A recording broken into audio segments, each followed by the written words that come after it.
Hey everyone, Tactics here with another plus 10 route walkthrough, this time with a necrotic wake returning from Shadowlands. In this video, I'll be showing you the route that we use, kind of running you through the various trash pulls and bosses, giving you some tips and tricks to hopefully help you and your group unlock your portal and get your Keystone Hero achievement.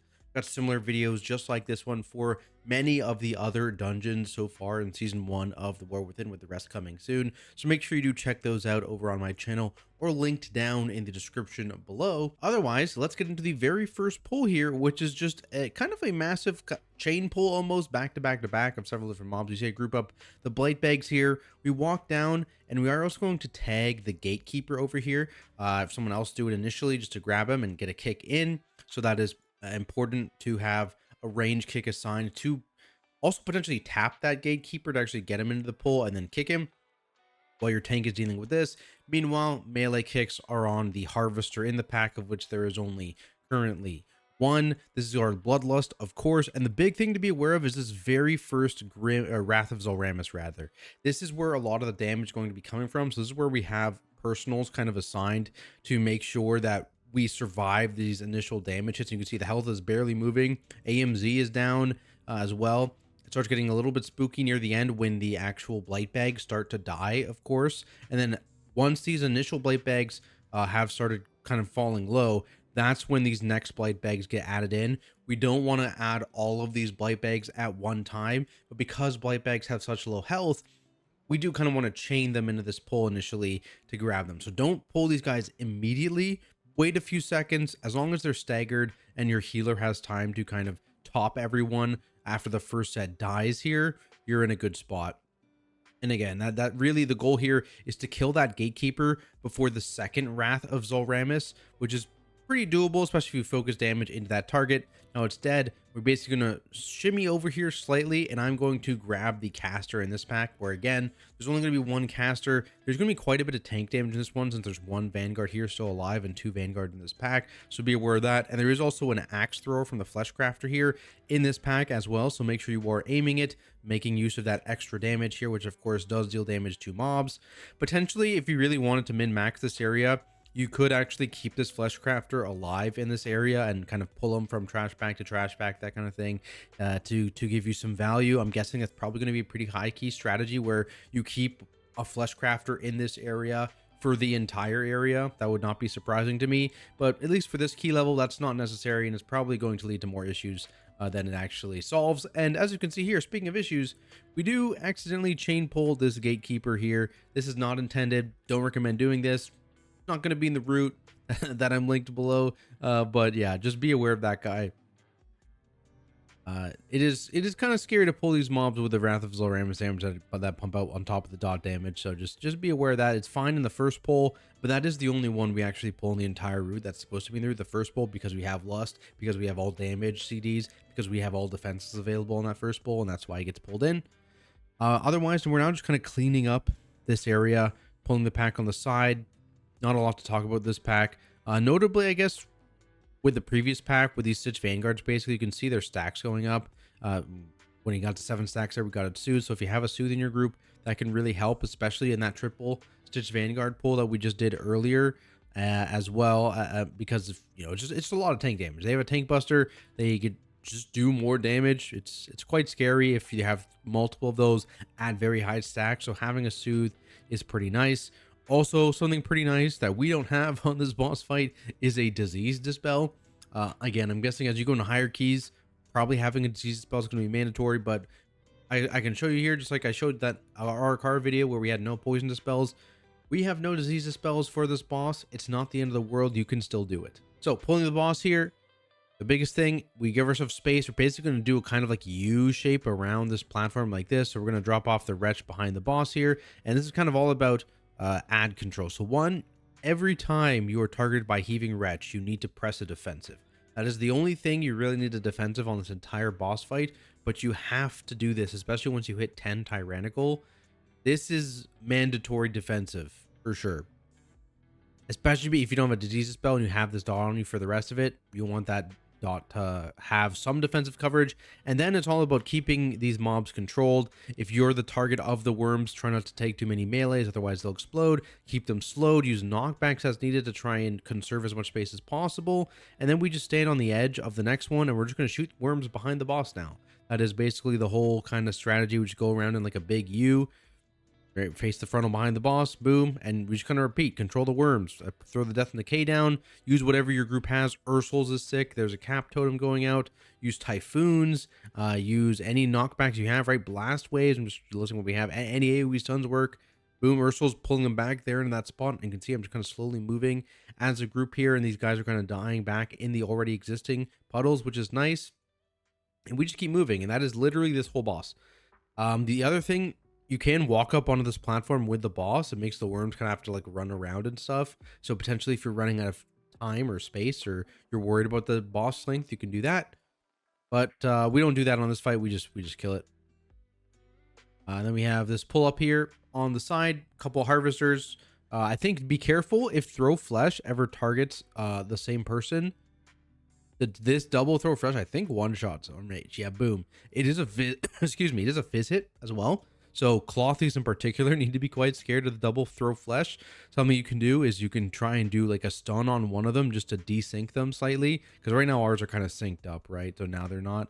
So if you desync them in some way, that can be nice. But otherwise, just watch the double throw flesh. Oh, one thing we forgot to pick up the spear. I think I ping it here. I think I check and ping it. Make sure you don't forget the spear in this corner.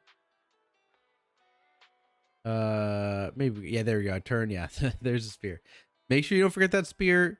There's an orb right here as well. They're all marked, I believe, in my MDT in the Wago link I'm putting in the description. So make sure you don't forget those. They are very important for the third boss. Anyways, here, Necromancer pull, rather. Make sure you're getting kicks on the volleys, as well as any spare kicks go into these necrotic bolts. When the Necromancer starts to channel as well, his ability to summon more minions, this one here, we forgot to stop here. Use a stop, and he'll only spawn one extra minion instead of 4 like he did there. So that's nice. Otherwise, these necrotic bolts only target tanks, but they're pretty nasty. They apply a healing absorb, which is kind of scary. So be aware of that. Healers, be aware of that healing absorb, and just any spare kicks you have should be going into any kind of bolts just to help your tank. See, I grabbed the orb there. We're going to use that in a pull very soon. And then we just pull these guys together. The Marauders used to like instantly die if you broke their shield. Now they just take a little bit of damage, so you need to put quite a bit more damage into those Marauders. The other thing, you see these wells kind of spawning on the ground here, the shadow wells. These always also spawn on the tank. So tanks need to watch these cast timers and be ready to move quickly when that well starts to actually spawn, because they're quite scary actually in terms of the damage they deal to you if you sit in it. Make sure you have a kick assigned to that Marauder there, otherwise just has the frontal to point away. And then we're actually going to pull Nar'zuda here. So my initial pug route did not include Nar'zuda, but before the season started, or I guess the age of season started, they adjusted count of the mobs in this dungeon, which is why there's a gatekeeper in the first pull. Basically, you need to pull almost everything in this dungeon now to get count, so Nar'zuda is included in that. And to make that a lot smoother, because it's Nar'zuda and a bunch of casters, and he's a caster himself, we actually do commit one of our animal orbs, the one I just picked up, to this pull, both to, you know, make the initial grouping of the pack easier and safer for the tank, because like I said, it's a bunch of casters. So let's fast forward to that. The Marauder. I'm just going to walk in here. It's 2 casters and Nar'zuda with a Bone Carver, so that goes down. Orb gets casted, so it's going to interrupt them every second for 8 seconds here, which is quite nice. Boom. And now at this point, again, watching the Shadow Wells, they spawn in one spot. That's like a double Shadow Well, so it's very scary. You've got this nasty Bone Flay debuff going on the tank, which is also health reduction. This is also considered a bleed, so if you have a bleed cleanse, you can bleed cleanse that health reduction, which is very nice. And otherwise, what you're worried for here is that Dark Shroud buff on Nar'zuda. This is a magic buff, so if you have a Purge, it is exceptionally strong to get rid of that, because it's also, I think it makes the boss immune to physical damage in particular, so good for that. I believe it does pulsing damage as well. I don't remember off the top of my head, but just a quick purge, if you have one in your group, which we did there, is nice. And from here, it's just all interrupts are to stop some form of necrotic bolts, so I'm not getting constantly spammed on necrotic bolts by 3 different characters. And this pull is relatively straightforward when you go into it using an Animorb. From here on out, though, we are going to be saving the remaining animal orbs and all 3 spears, of which, of course, we need to free up the spear over in this area. So I'm going in, I'm going to hug the wall here to not pull these new necromancers that are over here. Keep facing the frontals away from our group. We've got kicks assigned to both of the marauders. I'm going to grip the necromancer in, and then again, we're just kind of AoEing them down.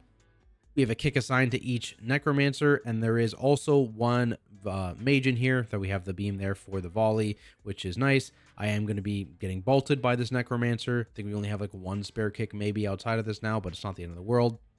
As long as the marauders are getting kicked, and even if the volley goes off here, which it might, yeah, it's not the end of the world here, because there's not a lot of random damage in this pack outside of that mage only. So as long as we're continuing to get the marauders here, it's really not a problem.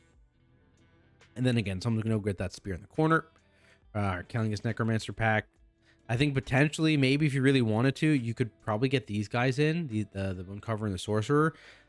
Normally they would be in the route. You're going to see me not pull them, actually, now that I realize I don't pull those 2 mobs because we pulled the gatekeeper at the start by accident. So usually those 2 mobs would be in this pack right here.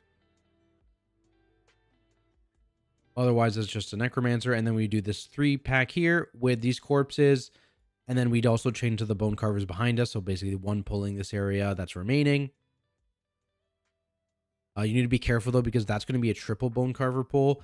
I think I waited for my CDs and then we missed the kick. I see. I think I was going to go after that kick. But that's okay. Everything's fine. And then we just kind of chain this here. Now you do have 3 of these bone carvers in this pull, so you need to be careful. I feel like I would dwarf this, but we just kill it all. Never mind. I wasn't worried. Yep. Nope. No worries whatsoever. And then we have this monstrosity here, which I am actually considering the potential of you doing a skip on this mob with like a Wernstone and a meld, and instead pulling like that gatekeeper and like this pack here and stuff like that over this mob. I feel like that's potential for high keys, but again, for this key level, it's not required. So we're just going to kill this mini boss. Not much to it. Get the spear. Oh, one thing. You see the ranged up here. The healer actually walks up there. Boom. He's triggering the RP for the boss. So make sure you do that. Actually, it's our mage. But yeah, ideally, probably have your healer if you're doing just this guy, because he doesn't really do any damage. Have your healer do that because it does stun them for a few seconds. Just to trigger the RP, and you're going to see like we're going to finish and the boss is already active. So we can instantly pull the boss. That's a nice little tip there to save some time. Someone grabs the 3rd spear here. There was also a 2nd anima orb that was over by the marauder where we missed the kick. So then we should have 2 anima orbs and 3 spears. Then we have the boss here. Don't be fooled by the bolts here. They look like they're targeting the tank, but they are actually targeting a random player. So be aware of that. Lust, actually, we did not lust here. So we actually lusted, I think, pretty close to on cooldown here because we wanted to lust the 3rd boss. So we just got lust for this pull. So as soon as it comes up, we literally press the lust button on this pull, basically. Yeah, there. So it's lusted. So that's what we did on CD around this boss. So the biggest thing, again, keep kick rotation on these bolts. And there's a couple things that you can do for these ads. So our comp is a little unique. We have 2 Death Knights, so we never need to worry every single ad is getting gripped in. That's not normal, right? Normally, you would have 0 Death Knights, or even if you had 1, maybe they could A-bombs them one, they could grip another, but they couldn't do it every single time. So what's going to happen generally as a strategy here is you want to move onto the crossbowmen, and then you want to either kick the mages in if they're close, 1 kick each, or you can use a hard CC on the furthest mage away and ignore it entirely. And then you just kick in the other mage. Both those strategies are the common strategies that work, and you move on to the crossbowman because that is the only true stationary mob. Again, we're just going to grip in here, but in like as that example, what would probably have happened here is that you would have CC'd this mage, just a hard CC, like if you had Shackle Undead, if you had Blind, any of those CCs that work on an undead mob specifically, and then we would all just kick this mage and run on top of this cross moment. That's what would happen. We're going to grip them all in, of course, and kill them all. But there was a little tip back in Shadowlands where if a mob is CC'd, no matter what the CC, whether that's a single target stun, whether that's a disorient, a fear, whatever it is, if the reanimated mob was CC'd, when Final Harvest happened, it wouldn't count as being alive. And that is still true. That is still true. And why that's beneficial is because if there's any ads alive when that happens, it's bad news for your group. It's big damage. But if they're dead or if they are CC'd, they just instead give a stack to the boss, and he deals his pulsing damage after the phase, which is normal and healable, and what you would expect to do. So that CC tip still does work. If you ever aren't able to kill a mob off in time, it's attacking you, you can use a CC. Even like in cap roar from a druid is enough if you time it right before the cast, Final Harvest cast finishes. So you can see it's coming up in a second here. Final Harvest is cast. And you would wait, the mob is still alive. Now you would in-cap roar it, and boom, it would count as CC'd. So that's the thing that you need to be, you could do to prevent that from happening if you're in a pickle there, but just be aware they will also still create the swirly, so the tank can live it, but other melee players would have a hard time. Otherwise, again, this is all about just grouping them up, keeping kicks or CCs on these mages here to prevent those volleys from going off while they get cleaved down. And we're just focusing the boss, and then again keeping a kick rotation on the boss, watching that frontal. Fairly straightforward. No weapons committed here, no bloodlust committed here, and then we're just going, up to the angels, onto the Necropolis. Now, when it comes to pulling the Necropolis, there's a couple different ways to do it. My preference is to start in this area here, and then this can kind of chain into the patrol as it comes over to you. Focus the collector here. You need 2 kicks per collector because they have 2 different casts here. And then again, when this pack comes in, we chain into it. This stitch work is quite scary for tanks if you get this tenderize stacking up on you. What you can do is kind of just before the next tenderize, you can have a ranged player with a taunt or even a melee taunt and run away, or you yourself can run away to kite just long enough between the tenderize applying to you to have your stacks drop. Or if you're not too concerned, you can just kind of have your tenderize kind of stack up here. It's not really the end of the world at 3 with 1 mob. Can be a bit scarier though. As you get into higher keys, it gets 4 or 5. That's all of a sudden lethal territory, right? So some sort of reset is going to usually be required at that point. Another flesh crafter in here for axes, so we're going to use that in this area. There's also a tech to snap this guy up to the top of the Necropolis, which still does work, and that requires a priest, I believe, because you need to actually, for the RP to trigger to spawn the mini bosses here, every mob has to be dead, and the only way to make these flesh crafters considered dead when they're not is to mind control them. Use the first axe here on that mob, and then we chain in. That's just to get some value and reduce some of the chaos and pulling this side together. And then again, same deal with the stitch works here. They have 2 debuffs here, so if you need to reset, make sure you have someone that is ready to reset for you. Otherwise, kicks on the corpse collector. These guys come out, be ready. They're going to axe throw right near the top, so just be ready to get to the right side here to make use of that axe damage. Makes it a lot faster. Otherwise, just kicks on the assistant and be ready to kite the actual, morbid fixation here. Boom. Make sure you're kiting. We're going to gore grind here on the left side. He's got a frontal. Again, he also has that same tank combo of tenderize debuff into mutilate big hit. So make sure you are okay for this. This usually, honestly, isn't as scary as the boss, the trash mobs, because there's only really 1 guy hitting you once you start to get stacked up, because these bits will usually die, and then you just have the boss himself. So it's not usually too bad, because you just need to plan out for the actual mutilate hits. Remember, mutilate is the one that hits hard. Tenderize just debuffs you. So the tenderize hit itself, you can see there, not too scary. Then Rot Spew. The biggest thing with Rot Spew is the spew disease really hurts, actually. You can see as a tank here, that did not tickle here when it's coming up in just a second, right? I don't know if I had any CDs up. No, I don't think I did, but it doesn't tickle, right? And it can get very dangerous to DPSers very quickly, so make sure that you are prepared and you either blink once the cast, at this point, like boom, you could blink if you're like a mage or a hunter or whatever, disengage. If you're at range, you can see the travel time as well. Or if you're melee DPS, you just press some sort of personal. You notice I'm taking him to the side here because his body basically is like an 8-yard AoE around him from this, and that includes his dead body once he's on the ground there. So make sure he's on the center of the boss room, and make sure, ranged are actually far enough away they aren't getting ticked by that while you're fighting that guy. And then we get to the boss, where you see we are sitting here AFK, because Bloodlust is not up yet. So we're waiting for Bloodlust with this boss because this is a tough one. Proven to be much harder than it was on the PTR in terms of the damage intake on this boss fight. And so the general strategy I recommend is saving all of your spears and 2 of your orbs, like I mentioned. Some people were talking about how orbs don't do damage anymore. That is false, by the way. I personally checked now. Orbs still do damage. It's just significantly less damage than they used to do. But still, you're stacking up 3 spears on this boss. That's quite a significant damage amp. So this is the biggest value for 2 out of the 3 orbs, I would say, with 1 orb being valuable on that Nar'zuda pull that we did earlier. And so 3 spears, 2 orbs here for when the boss comes down with your Bloodlust, with all your CDs, I think is the play, because even if you don't kill the boss, he'll be low enough that you will kill him quickly into the next creation. Now, because of this, you are usually going to lose this creation as well.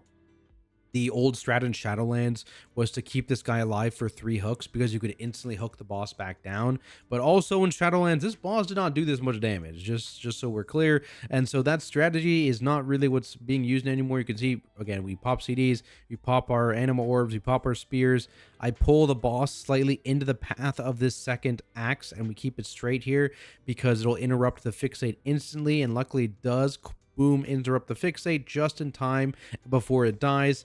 And now you're going to see, like, we're not going to get the instant, like, if we didn't kill the boss here, right, we wouldn't get the instant hook back. Instead, we just have to, have the next creation come in, who'd be at 0 stacks, and then he would have to come in and hook the boss, and we'd be able to finish the boss at whatever HP they're at. But this is just generally, it might be a little slower if you don't one phase the boss, right, because you have to wait for a new creation to get their cast up. But that creation comes in with no damage amp stacks, right? Like this guy, this creation is already ticking hard, right? He's at 11 stacks, 12 stacks, right? He's going up, and it's not scary at this moment because like we're in Bloodlust and all that stuff, but it would be scary quite quickly once he gets up to 15 stacks and we start falling out of CDs and stuff, which is why it's pretty nice to just absolutely demolish this boss in all your CDs stacked up there.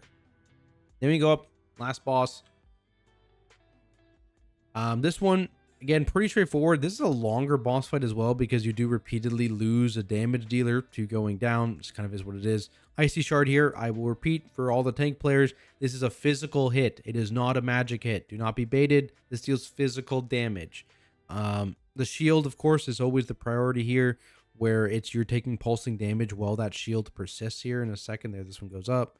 You can see the ticks of damage. We break it pretty quickly because all of our DPS are up. Comet Storms, I don't think we're together here. Yeah, as melee, you could be stacked up here. We're only 2 melee, so it's not really a big deal. We were just on opposite sides rotating around. Doesn't really matter, but if you have more melee than your tank and one other melee, then it can be good to actually stack up and rotate together for that Comet Storm here. Like we stack up, we go opposite directions again. With 2 melee, doesn't really, matter. It can be nice with more.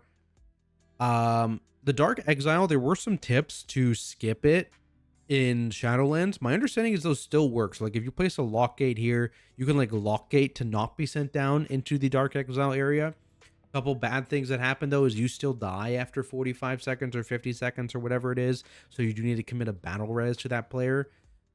You also don't get your crit buff, but the benefit is you aren't away from the boss for like 30 plus seconds, right? So that is a pretty big upside to doing that if you can do it. But again, this key level, not something you need to do.